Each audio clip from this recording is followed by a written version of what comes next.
Hello and नमस्कार everyone, मैं doctor महिमा भारत होम्योपैथी से। आज हम बात करेंगे सोरियासिस और एक्जिमा के डिफरेंस के बारे में, क्योंकि बहुत सारे पेशेंट का ये क्वेश्चन रहता है कि उनको समझ नहीं आता है कि उनको क्या हुआ है, सोरियासिस हुआ है या एक्जिमा हुआ है। वो कंफ्यूज रहते हैं कि जो उनको स्किन पर डिजीज़ हुई है वो एक एक्जिमा है या सोरियासिस है। तो यही आज अपने पेशेंट्स का कन्फ्यूजन दूर करने के लिए मैं बताने जा रही हूँ सोरियासिस और एक्जिमा के डिफरेंस के बारे में। हम सोरियासिस और एक्जिमा को कंपेयर करके चलेंगे। मैं कुछ आपको पॉइंट्स बताऊंगी पहले सोरियासिस के, उसको कंपेयर करेंगे एक्जिमा के साथ। तो सोरियासिस मैंने आपको पहले भी बताया है, बहुत बार बताया है कि सोरियासिस एक ऑटो इम्यून डिसऑर्डर है जो कि स्किन पर आपको पैचेस शो करता है। ऑटो इम्यून डिसऑर्डर से मेरा मतलब है जो कि जेनेटिक भी हो सकता है और उसके कुछ अलग फैक्टर्स भी हो सकते हैं। ये आपके जीन्स में कुछ चेंजेस आते हैं, आपके कुछ लाइफस्टाइल में चेंजेस आने की वजह से आपका जब इम्यून सिस्टम के अगेंस्ट ऑटो एंटीबॉडीज़ बनने लगती है, आपका इम्यून सिस्टम ही इफेक्ट हो गया, आपका इम्यून सिस्टम समझ लीजिए बीमार हो गया है, आपको बीमार कर रहा है। जो इम्यून सिस्टम आपको प्रोटेक्ट करता है बीमारियों से, वही बीमार हो गए, उसके अगेंस्ट ही कुछ ऐसे ऑटो एंटीबॉडीज़ बन रहे हैं कि वो आपको बीमारी से बचा नहीं पा रहा है, तब ये बीमारी होती है, तब सोरियासिस होता है।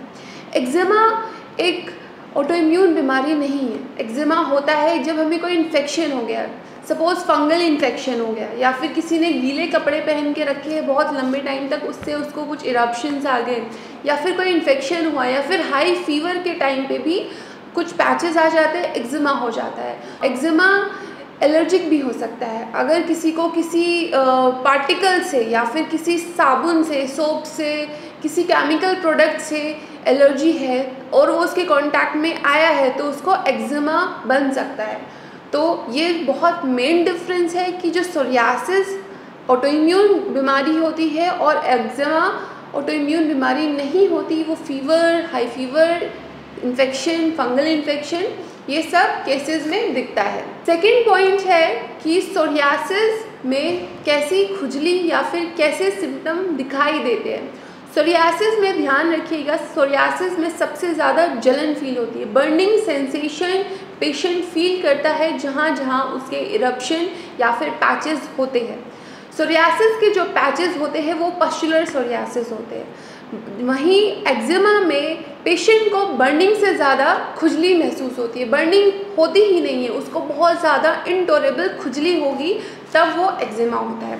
सोरियासिस में खुजली होगी या फिर नहीं भी हो सकती है, पर सोरियासिस का जो मेन सिम्टम होगा वो होगा कि बहुत ज़्यादा जलन पेशेंट को महसूस होती है। थर्ड पॉइंट है कि सोरियासिस एक कम्युनिकेबल डिजीज़ नहीं है। सोरियासिस एक ऑटो इम्यून डिसऑर्डर है। ये छूने से कंटेजियस, या फिर अगर किसी के क्लोथ्स यूज़ कर लिए, किसी का कुछ और प्रोडक्ट यूज़ कर लिया, कुछ भी उसका पेशेंट का जो सोरियासिस से सफ़र कर रहे हैं उस पेशेंट का कुछ भी थिंग यूज़ किया है तो वो कम्युनिकेबल या कंटेजियसली फैलेगा नहीं दूसरे इंसान को, बल्कि जहाँ की बात है एक्जिमा की, वो फैल सकता है, क्योंकि एक्जिमा, फंगल इन्फेक्शन ये कॉन्टेजियस डिजीज़ होते हैं, एक इंसान से दूसरे इंसान को फैलते हैं। किसी का कॉम्ब यूज़ करने से, किसी के क्लॉथ्स यूज़ करने से वो फैल जाएगा। तो एक्जिमा में आपको ध्यान रखना है। आपको अगर किसी को एक्जिमा हुआ है तो कुछ प्रिकॉशंस आपको लेने हैं कि आप अपने क्लॉथ्स अलग रखें, सनलाइट उसको अच्छे से, उसको क्लॉथ्स को अच्छे से ड्राई रखें, एक दूसरे के टॉवल यूज़ ना करें, कुछ अपने जो पर्सनल हाइजीन है वो मेंटेन करके रखें। फोर्थ है कि सोरियासिस में जो इरप्शंस होते हैं वो ब्लैक कलर के भी हो सकते हैं। वो स्केली इरप्शंस होते हैं, बहुत खुरदुरे नज़र आने वाले, स्केली जैसे पपड़ी हो जाती है ऐसे इरप्शन होते हैं। जहाँ की बात करते हैं एक्जिमा में, रेड कलर के इरप्शंस मिलते हैं, वो पैचेस में वो एक दूसरे से चिपक जाते हैं। एक्जिमा मेनली उन पार्ट्स पर दिखता है जहाँ पर एक पेशेंट को चोट लगने के बहुत ज़्यादा चांसेस होते हैं, जैसे कि टीबिया बोन पर वो नज़र आ सकता है, एल्बो पर नज़र आ सकता है। नेक्स्ट पॉइंट है जो सोरियासिस होता है ये सीजनल उसमें वेरिएशन आता है। जैसे ही ठंडी आएगी आपका सोरियासिस बढ़ेगा, आपके जो सोरियासिस के सिम्टम है उसमें एग्रवेशन होगा, ज़्यादा तकलीफ़ पेशेंट को महसूस होती है। जहाँ की एक्जिमा है, एक्जिमा में सीजनल वेरिएशन नहीं होते हैं।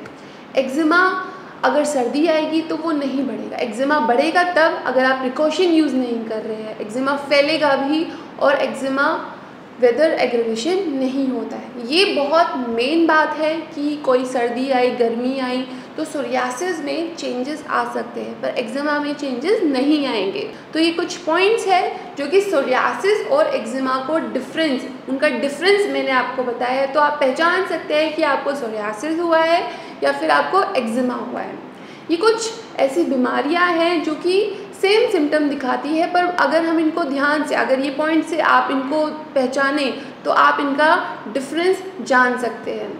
तो अगर ये दिक्कतें आपको आ रही हैं, आप एक्जिमा या फिर सोरियासिस से सफ़र कर रहे हैं और अगर आपको कहीं से क्योर नहीं मिल पा रहा है तो आप हमारे डॉक्टर को फ्री कंसल्टेशन के थ्रू उनसे बात कर सकते हैं।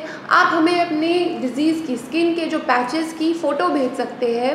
आप डॉक्टर से बात कीजिए, पैचेस की फ़ोटो भेजिए, जिससे डॉक्टर्स को मालूम चलेगा कि उनको सोरियासिस है कि आपको एक्जिमा है।